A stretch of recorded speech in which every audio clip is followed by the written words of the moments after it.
Varicose veins బాధితులకు శుభవార్త. హైదరాబాద్ లో ఉచిత కన్సల్టేషన్ మరియు స్క్రీనింగ్ కొరకు ఎవిస్ హాస్పిటల్స్ ని సంప్రదించండి. నమస్కారం రచిత గారు. నమస్తే. నాకు చాలామంది అండి అంటే వైఫ్ అండ్ హస్బెండ్లో పెళ్లి చేసుకున్న తర్వాత ఎందుకో కొద్ది డేస్ అయిన తర్వాత మనుషులు మారిపోతూ ఉంటారు, మారి ఎక్స్ట్రా మ్యారిటల్ అఫేర్కి దారి తీస్తుంటారు. అది ఎంతవరకు వెళ్ళే అవకాశం ఉందంటారు? మీరు అన్నట్టు చాలా ఇది 3 నెలల ముచ్చటే, 6 నెలలేరా దాని తర్వాత ఉంటుంది, లేకపోతే 2 ఏళ్ల తర్వాత బోర్ కొట్టిందా అని వైఫ్ అండ్ హస్బెండ్ ఫైట్లకు మనకు కౌన్సిలింగ్ రావటం, 10-15 ఏళ్ళు అయ్యాక సెలబ్రిటీస్ని తీసుకున్నా కూడా 20 ఏళ్ళు 15 ఏళ్ళు అయినా కూడా డివోర్స్ తీసుకోవడము, వేరే వాళ్ళ వైపు మొగ్గు చూపి ఎక్స్ట్రా మ్యారిటల్ అఫైర్స్ పెట్టుకోవడం అనేది మనం చాలా ఫ్రీక్వెంట్గా చూస్తుంటాం. నేను ఒక విచిత్రమైన కేసు చెప్తాను మీకు. ఏళ్ల తర్వాత మొహం మొత్తిందంటే అదొక అర్థం ఉంది. ఇది మరీ రోజుల్లోనే జరగటం కూడా జరిగింది. ఈ రోజుల్లో నెలల్లో జరిగినది ఒక చాలా దుర్ఘటన అని చెప్తాను. మనిషికి ప్రేమ శారీరక సుఖం ఎంత ఇంపార్టెంటో, కానీ కామం అనే ఒక ఎంటర్ అయినప్పుడు దురాశ అత్యాశకి ఖచ్చితంగా ఎలా పతనానికి గురి చేస్తుంది అని మనం ఇప్పుడున్న సొసైటీకి ఇది ఒక స్టోరీగా, రియల్ స్టోరీని ఒకసారి నెరేట్ చేసినట్టయితే ఎవరైతే ఆ ఒక లీగ్లో ప్రయాణిస్తున్నారో వాళ్ళకి ఇది కబడ్దార్ వార్నింగ్ లెక్క ఉంటుందని అయితే నేను అనుకుంటున్నాను. సో ఇట్ ఈస్ రీసెంట్గా మనకు అంటే 2018-19లో జరిగింది ఇది. But still I want to really, ఎందుకంటే మనం ఈ టాపిక్స్ చేస్తున్నాం ఎందుకంటే ప్రజెంట్ బర్నింగ్ సమస్యే. ఎందుకంటే ఒక చిన్న చూపుతో స్టార్ట్ అయ్యి కాపురాళ్లను కూల్చి మర్డర్లు అంటే హత్యలు, ఆత్మహత్యల వరకు వెళ్ళడం జరుగుతుంది. కాబట్టి రూట్ కాజ్ ఏంటి అని అంటే physical attraction or sexual attraction, lust, దానికి ఒక తొక్కలో ప్రేమ అనే ఒక పేరు పెట్టుకొని ఎంటర్ అవ్వటం జరుగుతుంది. పరిణామాలు ఇవి జరుగుతాయి. సో ఏంటి అంటే మనకి వడోదర అనే గ్రామం, అక్కడ ఆ ప్లేస్లో నుంచి మొనీషా అనే ఒక అమ్మాయికి పెళ్ళయింది లోకేష్ అనే అబ్బాయితో. సో వీళ్ళిద్దరికి పెళ్ళయింది ఎప్పుడు? ఫిబ్రవరిలో అయింది. ఫెబ్లో కాగానే ఏప్రిల్లో కల్లా కాస్త వీళ్ళు హనీమూన్కి అటు ఇటు వెళ్ళొచ్చారు. వచ్చి రాగానే ఆ హస్బెండ్ ఎవరైతే లోకేష్ ఉన్నాడో అతను ఒక ఇంటెలిజెన్స్ అంటే ఇన్కమ్ ట్యాక్స్ డిపార్ట్మెంట్కి మంచి పొజిషన్లో 1 లక్ష రూపాయల ఉద్యోగంతో జాబ్ చేస్తున్నాడు. సో అప్పుడు భార్య కనిపించింది, అరే నేను కూడా ఒక మంచి అంటే నోటిఫికేషన్స్ పడ్డాయి గవర్నమెంట్ జాబ్కి, సో నేను కూడా ప్రిపేర్ అయితే గనక ఇద్దరికి బాగుంటుంది కదా, చేదోడు బాదోడు. కానీ హనీమూన్ నుంచి రాగానే ఇలా ఒక డెసిషన్ తీసుకొని ఫ్యూచర్ ప్లానింగ్ స్టార్ట్ అవుద్ది కదా. భర్త మంచి పొజిషన్లో ఉండేవారికి అనగానే భార్యను తీసుకెళ్ళి జైపూర్లో జాయిన్ చేశాడు ఒక మంచి లగ్జరీ హాస్టల్లో. సో అమ్మాయి చదువుకుంటుంది, అంతా బాగానే ఉంది. ఒక 2 months తర్వాత ఏప్రిల్ 11th రోజు వాళ్ళ తండ్రి వచ్చేసి కూతురు కనిపించట్లేదు అనే డౌట్ తోటి ఏం చేశాడంటే వెళ్ళి హాస్టల్లో చూస్తే లేదు, ఫోన్ కలవలేదని. 12th పోలీసులకు కంప్లైంట్ ఇవ్వడం జరిగింది. అక్కడి నుంచి పోలీసులు దాన్ని ఛేదించడానికి ప్రయత్నాలు, ఒక 10 రోజులైనా కానీ ఇంత క్లూ కూడా దొరకపోవటము. అక్కడే మొబైల్ హాస్టల్ పక్కన కాస్త దూరంలో మొబైల్ కనెక్షన్ కూడా లాస్ట్ అవ్వటం, అంటే సిగ్నలింగ్ అక్కడి నుంచి ఎక్కడికి పోయారని అంతుపట్టని పరిస్థితి ఏర్పడటము. ఈ భర్త తండ్రి పోయి జైపూర్ పోలీసులను నానా రకంగా ఏడిచి అసలు ఎందుకు మీరు చేయించారని వాళ్ళు గొడవ పెట్టడము. అలాగే అక్కడున్న కాలనీ వాసులు కూడా స్పందించి పోలీసుల చేతగానితనమేమో అని అనుకుని క్యాండిల్ లైట్ మార్చులు చేయటము. ఇలా పోలీసులను మీడియా ఏకి పారేసి మొత్తం గగ్గోలవుతున్న టైము. ఆ టైంలో వీళ్ళకి ఎంత జుట్టు బిక్కున్నా అక్కడి నుంచి క్లూ దొరకటం లేదు. సో ఆ టైంలో ఒక 5 days ఒక 10-15 రోజులు ఈ నరకం పోలీసులు అనుభవిస్తున్న టైంలో వాళ్ళ తండ్రి ఒక చిన్న ఒక మెలుకు అంటే ఒక లూప్ బయటపెట్టడం జరిగింది. ఏంటి అనంటే నాకు ఎందుకో ఒక్కసారి నా అల్లుడి మీద డౌట్ వస్తుంది, ఎందుకు ఇప్పుడు ఈయన ఇన్ని రోజులు అసలు ఎందుకంటే విపరీతంగా ఏడుస్తున్నాడు భర్తే. సో కానీ ఇతను అన్నాడు నా అల్లుడి మీద డౌట్ వస్తుంది, ఎందుకు అంటే నేను ఏదో ఫోన్ చేద్దామని అతని ఫోన్ తీసుకున్నప్పుడు చూస్తే కాల్ డేటా మొత్తం డిలీట్ ఉంది, మెసేజెస్ మొత్తం డిలీట్ ఉన్నాయి. సో ఎందుకు చేస్తారు, ఎవరో అంత ఓపిక్గా అసలు డిలీట్ చెయ్యం కదా, ఏదన్నా తప్పు ఉన్నప్పుడే డిలీట్ చేయడం జరుగుతుంది అనగానే సడన్గా షాక్ అయిపోతారు పోలీసులు. ఏంటబ్బా మేము ఎంత ఇలా థింక్ చేయలేదు, ఎందుకంటే the way he was acting అంటే విపరీతంగా ఏడవటము, గంగోలు పెట్టించటము. యాజ్ హీ వాజ్ ఇన్ మంచి పోస్ట్ కూడా వీళ్ళు కూడా రెస్పెక్ట్ ఇచ్చి గౌరవించి అతని ఏడుపుకి అతని యాక్టింగ్కి పడిపోయి బాగా ఇంకా పెద్దోళ్ళతో చెప్పియాలా అని బెదిరియటంతో అసలు అటువైపు కూడా అంటే తప్పుదారిని పట్టిస్తున్నాడు అనే ఆలోచన వీళ్ళకి రాలా. ఎందుకంటే తండ్రి ఉన్నాడు, భర్త ఉన్నాడు. అవును కదా, మనం ఎందుకు ఆలోచించకూడదు అని చెప్పేసి ఇమ్మీడియట్గా అతని ఫోన్ని తీసుకొని ట్రాక్ చేయడానికి ఒకళ్ళ ఫోన్ తీసుకుంటే బాగుండదు అని చెప్పేసి భర్తది తండ్రిది ఇద్దరి ఫోన్లు తీసుకుని డేటా ఎప్పుడైతే కలెక్ట్ చేశారో దే వర్ షాక్డ్. ఎందుకంటే ఏప్రిల్ 11th రోజు తెలిసింది ఏంటి అంటే ఒకటే ఒక నెంబర్కి 100 సార్లు కాల్ ఉంది. ఏంటా అని ఆ కాల్ని డిటెక్ట్ చేస్తే అతని క్లోజ్ ఫ్రెండ్ ప్రవీంద్ర శర్మ అనే అతనికి ఇన్ని కాల్స్ ఉన్నాయి. ఇమ్మీడియట్గా జైపూర్ పోలీసులు, వడోదరా పోలీసుని రిక్వెస్ట్ చేసి మాకు అతని డీటెయిల్స్ కావాలి అనగానే అతన్ని పట్టుకొని వచ్చి గంటల్లో తీసుకొచ్చి, ఎందుకంటే ఆల్రెడీ పిచ్చ కోపం మీద ఉన్నారు వీళ్ళు పోలీసులు. సో వెంటనే తీసుకొచ్చి అతన్ని ఎప్పుడైతే అతన్ని ఇన్వెస్టిగేట్ చేయడం మొదలుపెట్టారో దే గాట్ షాక్డ్. ఏంటి అంటే ఆ ఫ్రెండ్ అతను ఎవరు అంటే అతని క్లోజ్ ఫ్రెండ్ ఇతనికి అసలు ఆమెను చంపింది భర్తే అని తెలవడం జరిగింది. పోలీసులకు మైండ్ బ్లాక్. అసలు ఏంటి అసలు ఆ యాక్టింగ్ ఏంటి, వాడు యాక్టింగ్కి అసలు వీళ్ళకు పోలీసులు అనగానే జనరల్గా భర్త మీద పోద్ది కదండి జనరల్గా, బట్ దే వే యాక్టెడ్కి అసలు ఒక్క క్షణం కూడా వాళ్ళకి తట్టలేదట. సో ఇంకా అలా చెప్పంగానే వాళ్లకు బాగా కోపం, ఎందుకంటే వాళ్ళు ఎన్నో దుమ్మెత్తి పోసారు మీడియా, ప్రజలు అసలు భరించలేని టెన్షన్ పడ్డారు వాళ్ళు. ఇమ్మీడియట్గా అతన్ని పిలిపించి పోలీసులు రాగానే ఇంకా అప్పుడు కూడా వచ్చి ఏడుస్తూ ఇట్లా ఏదో చెప్పబోయేసరికి అసలు మామూలుగా నిద్రలేని రాత్రులు గడిపారు కదా పోలీసులు దెబ్బ ఎట్లా ఉంటే అది చెంప చళ్ళు అనేటట్టు కొట్టి, అంటే ఇంక అప్పటికి కూడా ఏదో కథ చెప్పబోయాడట మా ఫ్రెండ్. ఏదో చెప్పబోతే ఇంకా ఆపు నాటకాలు, నువ్వు ఇలా నీ ఫ్రెండ్ అంతా రివీల్ చేసేసాడు నీ గురించి, మొత్తం ఏంటి అని లాగితే అది మొత్తం నిజాయితీగా నువ్వు మొత్తం చెప్పి, నీకు స్కోప్ లేదు బట్ యూ టెల్ ఇన్ నీ వర్డ్స్లో అంటే అప్పుడు చెప్తే మీరు నిజంగా అండి అసలు ఆ వింటున్నంతసేపు నాకు కూడా ఎలా ఎందుకు చంపాడు అనేది అర్థం కాదు. ఏదైనా పాత ప్రేమనేమో ఇలా ఎన్నో ఆ వినే వరకు మనకు ఉంటుంది కదా కుతూహలం. సో అని చూస్తే గనక ఏంటి అంట, ఈ గోవాకి పోయి వచ్చారు, హనీమూన్కి పోయి వచ్చారు, అంతా బాగానే ఉంది. ఆ అమ్మాయి వెళ్ళిపోయాక ఒక 15-20 రోజుల వరకు ఈ వాజ్ వెరీ నైస్. అంటే ఆయన అపార్ట్మెంట్లో ఉండటం, ఆఫీస్ చూసుకోవటం, యాజ్ ఎ బిజీ పర్సన్ అవుతుంది. ఒక రోజు ఏమైందంటే అతను ఆఫీస్కి ఇన్కమ్ ట్యాక్స్ డిపార్ట్మెంట్ పెద్ద పొజిషన్లో ఉన్నాడు కాబట్టి ఒక లీగల్ ఏదో ప్రాబ్లమ్స్ కోసం ఒక అమ్మాయి, చాలా అందమైన అమ్మాయి, పెద్ద లగ్జరీ కార్ వేసుకొని వచ్చి తనకేదో డౌట్ ఉండటం, హెల్ప్ ఉండటం వల్ల అతన్ని అడిగి తెలుసుకుందామని వచ్చింది. తెలుసుకునే టైంలో ఒకటి భార్య లేదు, ఆ అమ్మాయి అందంగా ఉంది, ఆ అమ్మాయి కూడా మేబీ ఇంట్రెస్ట్గా ఇద్దరికి ఒకరికొకరికి లుక్స్ ఎక్స్చేంజ్ అవ్వటము, అది అట్రాక్షన్ మనం మాట్లాడుకుంటాం కదా ఎలా స్టార్ట్ అవుతుంది అని. కాస్త అందంగా ఉంటే నచ్చటంలో తప్పే ఉందండి, బాగున్నారండి అనటంలో ఇట్స్ నథింగ్ రాంగ్. సో అలా బాగున్నారు అని అనుకోకుండా ఆ మొత్తానికి ఆ పని చేసి పెట్టాడు. ఏది ఈ ఇన్కమ్ ట్యాక్స్ది అతను మొత్తం పని చేసి పెట్టంగానే ఆబ్వియస్లీ ఏముంటుంది, మొగాళ్ళైనా జనరల్గా ఏం చేస్తారు, పార్టీ త్రో చేస్తారు, ఇట్స్ అ కామన్. కానీ జనరల్గా లేడీస్ చెయ్యరు, అక్కడతో చేతులు ఏమన్నా ఇవ్వాలి కింద అండర్ ద టేబుల్ అంటే డబ్బులు ఇచ్చేసి వదిలించుకుంటారు. కానీ వీళ్ళకి ఒకళ్ళ మీద ఒకళ్ళకి ఇంట్రెస్ట్ క్రియేట్ అయింది అక్కడ.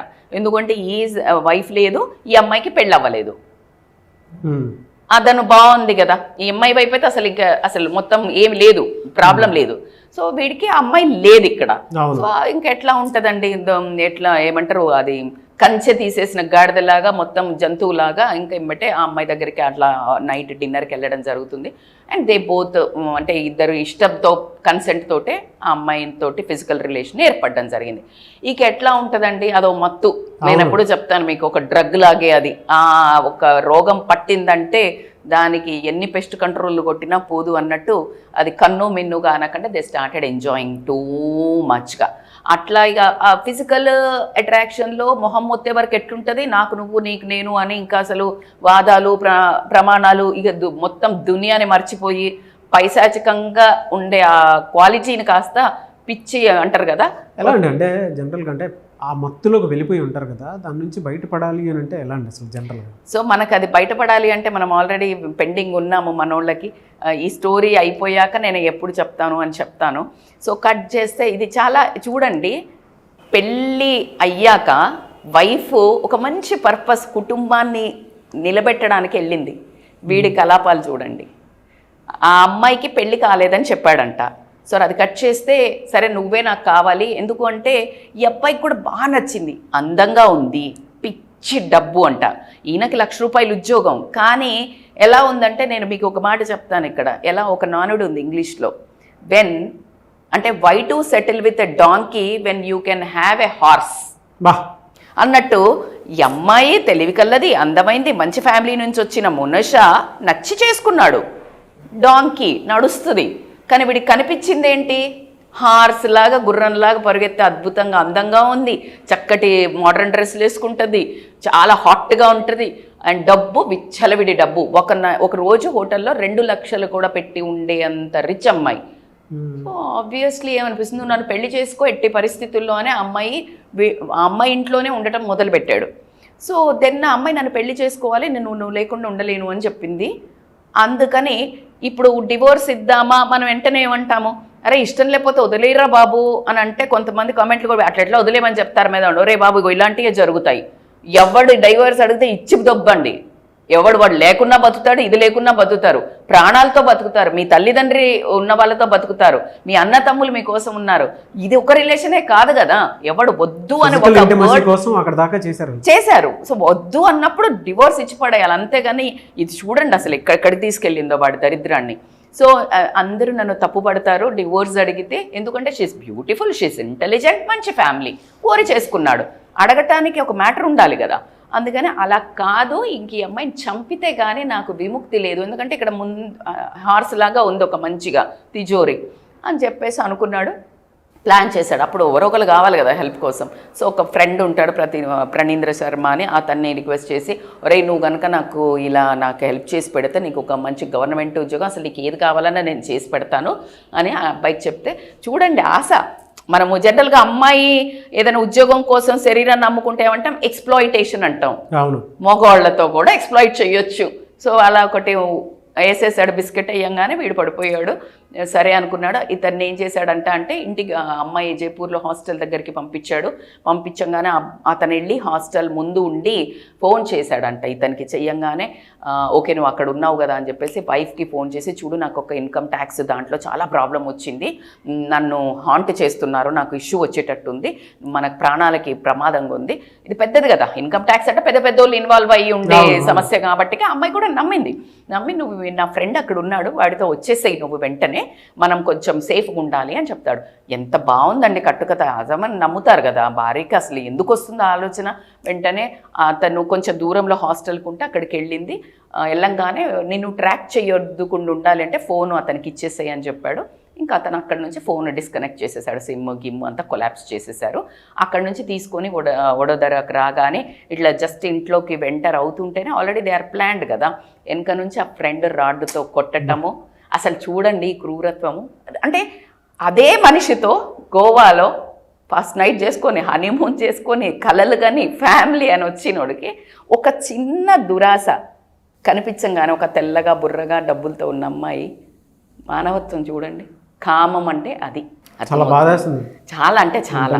ఆ అమ్మాయిని అలా కొట్టినప్పుడు ఒక్కసారి ఊహించండి, నాకు ఆ అమ్మాయికి పరిపరి విధాలుగా ఏం ఆలోచనలు అయి ఉంటాయి. ఆ అమ్మాయి అలా తెల్లబోయి అనే లోపల గొంతుకి తాడేసి చుట్టి చంపేశాడంట, గొంతు నులిమి తాడేసి చంపేసి అతని వెనకాలే ఈయన్ని పంపించే లోపల పెద్ద గొయ్యి 6 ఫీట్ల గొయ్యి తవ్వి ఒక 2 బస్తాల ఉప్పు వేసి పెట్టాడు. ఈ అమ్మాయిని మళ్ళీ చంపిన అమ్మాయిని అందులో పెట్టి మళ్ళీ ఉప్పేసి, ఎందుకంటే త్వరగా పాడవడానికి శవాన్ని వేసేసి కూడిచి పెట్టేసి కథం.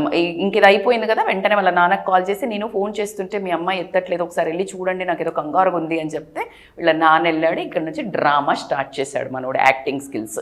సో అలా ట్రాప్ చేద్దామని చూశాడు. ఎప్పుడైనండి మనం ఏ పురాణాలను తీసుకున్నా, ఎక్కడ చిన్నది మీరు మీ ఇంటి పక్క స్టోరీ తీసుకున్నా, మీ లైఫ్ స్టోరీ తీసుకున్నా మంచి జయిస్తుంది అనే దాంట్లో ఎటువంటి కరెక్ట్. సో ఇమ్మీడియట్గా అతన్ని ఇంకా ఇక్కడ ట్విస్ట్ చెప్పనా మీకు, నాకు గరక నాకు ఘాటక అనే సిచ్యుయేషన్ జరిగింది. దరిద్రుడికి బాగా బుద్ధి చెప్పింది. ఆ అమ్మాయి ఎప్పుడైతే ఇలా ట్రాప్లో పడ్డాడో, ఇతనే నన్ను ఎక్స్ప్లాయిట్ చేశాడు, అతనికి పెళ్ళి కాలేదు అన్నాడు, పెళ్లి కాలేదన్నాడు. ఇలాంటి పెళ్లి అయిందని అనుకుని నేను పెళ్లి చేసుకుందాం అనుకున్నాను, కానీ నన్ను ట్రాప్లో పడేసిందే వీడు. సో ఇలాంటి వాడిని నరికి పోగులు పెట్టండి అని చెప్పేసి ఆ అమ్మాయి కూడా ఇట్లాంటి దరిద్రుడు దరిదాపులకు కూడా నాకు అవసరం లేదు అని చెప్పడంతో ₹1,00,000 ఉద్యోగం పోయింది, అందమైన తెలివి కల్ల భార్య పోయింది, వాడి బ్రతుకు కటకటాల్లోకి వెళ్ళింది. సో చాలామంది ఇలానే తప్పులు చేస్తూ ఉంటారండి. అంటే ఒక ఇన్సానిటీలోకి వెళ్ళిపోతారు. మీరు ఇందాక అన్నట్లు ఒక మత్తు, ఒక మాయలో బతికేస్తారు. మాయ. దాని నుంచి బయటపడాలి అని అంటే చాలామందికి, అంటే కొంతమంది వీడియోస్ చూసి తెలుసుకుంటారు, కొంతమంది పర్సనల్గా ఇలాంటి వాళ్ళని వచ్చి కలుద్దాం అనుకుంటారు.